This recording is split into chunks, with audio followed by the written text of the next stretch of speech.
Good morning. Hello everybody. Walking.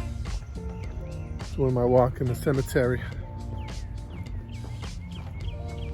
Trying to get out, get rid of that cloudy dizziness in my head. Today's not so bad, still a little dizzy. I don't know, I got an appointment with the neurologist on Monday. But just keep pushing through it. That's all I can do. Can't find anything wrong with me. But beautiful day, and the diet's going good. The weight's coming off a little bit at a time.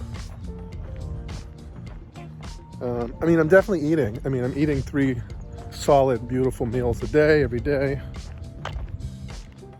Can't wait to get back to Myrtle Beach. I just got a few more things I gotta do here, and then I should be good to go, hopefully.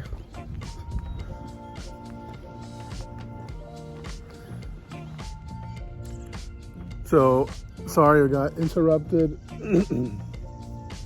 That was Lynn calling me.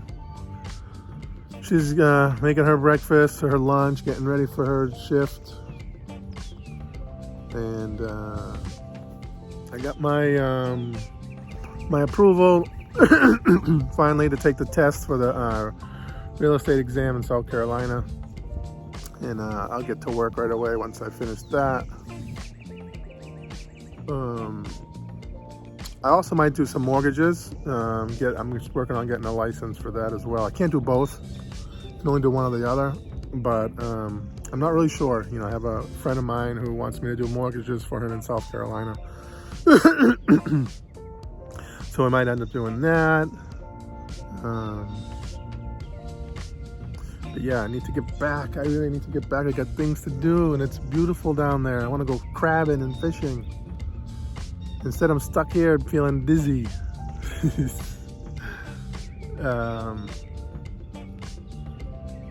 Beautiful day, so beautiful. So, I'm not sure as of today how much weight I lost, but as of, when was my last appointment? Tuesday. Today's Saturday. So as of Tuesday of last week, I had lost 25 pounds.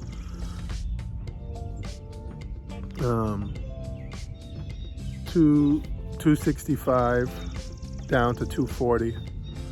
My goal weight is 215 pounds. Hopefully I can get there. I think I can. I started this diet on March 2nd, right around there. So we're looking at about, 6 weeks. And so I've cut out all of my carbohydrates. Well, you can't cut out carbohydrates 100%, but all of the bad ones. The bread, no pizza, no pasta, no anything with white flour, nothing with sugar in it, absolutely nothing with sugar in it, no dairy. And so what does a typical day look like for me now when I'm eating? It's 100% steel cut oats in the morning, and with some mixed berries, usually some strawberries or some raspberries, like half a cup. And sometimes, not always, I might add I like to buy the fennel bulb. To me, it's like my cereal. I'm Italian, so fennel, I love raw fennel. And so I'll buy a bulb of fennel, and I peel it, wash it, and I cut it into strips, almost like celery. And I'll put like a teaspoon or a tablespoon of almond butter on it, and I'll have that too if I'm feeling a little bit extra hungry in the morning. But normally it's just the steel cut oats. And then for lunch, I've been kind of mixing it up because it gets boring after a while. So I found this new recipe that's a chicken cabbage salad. And it's basically, I take purple cabbage and I take the green cabbage and I slice it really thin, wash it, mix it all together. And I bought this avocado mayonnaise, all natural, only ingredients in it are avocado egg, and sea salt. That's it. So it's really clean. I think it's like 15 grams of fat per every tablespoon. So I don't usually have more than 1 tablespoon of that.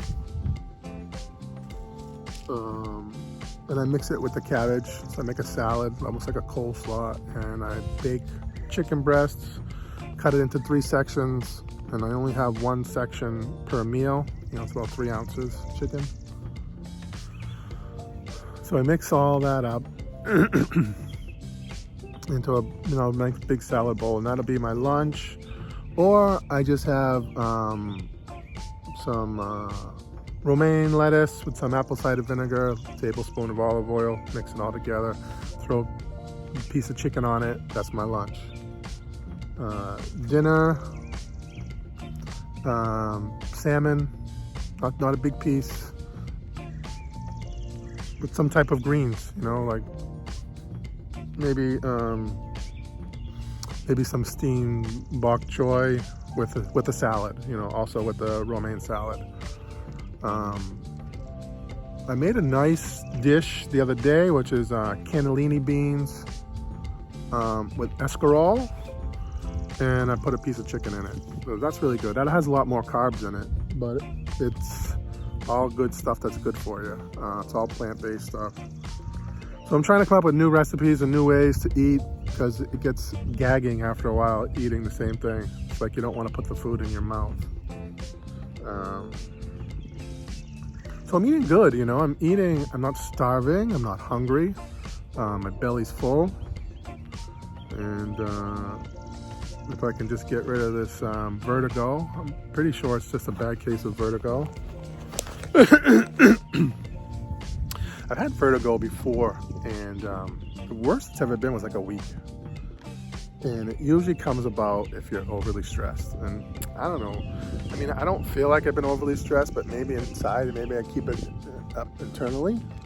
You know, bringing Lynn here and Kyla, and you know, it's a big responsibility. I want them to have a good experience here. I put a lot of weight on myself. You know, I don't want them to. You know, I want them to have the same lifestyle they had in the Philippines, but it's a lot more expensive here. So maybe that has something to do with it, but I don't know. I don't really think about that too much, but maybe I internalize stuff like that. Who knows? Who knows? I don't know. But yeah, other than that, I mean, losing weight, you always feel good after you lose weight, and I feel great. And I can't wait to move on from all this nonsense and get back to Myrtle Beach, work, get back to the Philippines, work again. I was thinking, we were looking back at some of our old videos. They're so nice. You guys should check them out. If you go onto our YouTube channel, our main channel, and go back to videos that we did 3-4 years ago, so much fun. We had such a good time building our house and watching my daughter grow up. I mean, my daughter, I feel like, is so American. I don't see the Philippines or really Filipino in her. It's so funny. But, you know, when you look at the videos, you forget, you know, my kid was born in friggin' Ubay. My kid was born at the Ubay hospital, and in a crowded room with about 100 other people, same room. Lynn was in the same room with about 100 other people, you know. It's crazy. But, oh, the sun's coming out. And you look at those videos, you know, you see how little she was, and she had such a great time, you know, growing up in Anda. And sometimes Lynn will say, well, do you regret, you know, spending a lot of money there and doing all that? And no, not one bit. Not even an ounce. Past 5 years, probably the best memories I think I've made so far in my 50 years in existence. I loved every minute of it. I really did. And I do, and I will. And when we go back, it's gonna be even better than before.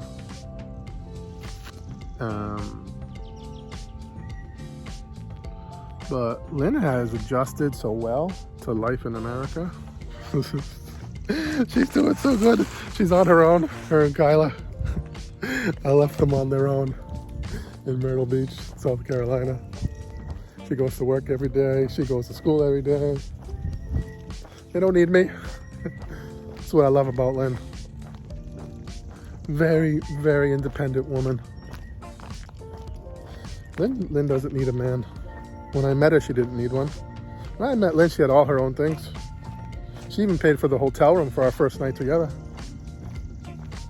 How many Filipinos can say that? That they met their foreigner boyfriend and paid for the room the first night. Lynn did that. Because she booked everything. Before I came, she planned everything. Paid for her ferry, paid for her hotel for the first night. Of course, I paid a lot after that. Oh my God. I mean, she had family coming out of the woodwork. We did a trip to Peng Lao. Big mistake. Guys, if you ever meet up with your girlfriend in the Philippines, don't do a family trip. It'll cost you a fortune. Because it won't be just the mother and the father. It'll be the mother, the father, the sister, the in-laws, the brother-in-law, the sister-in-law, the kids. It'll be everybody. Well, I'm going to wrap this up. Got to climb this hill. See you guys.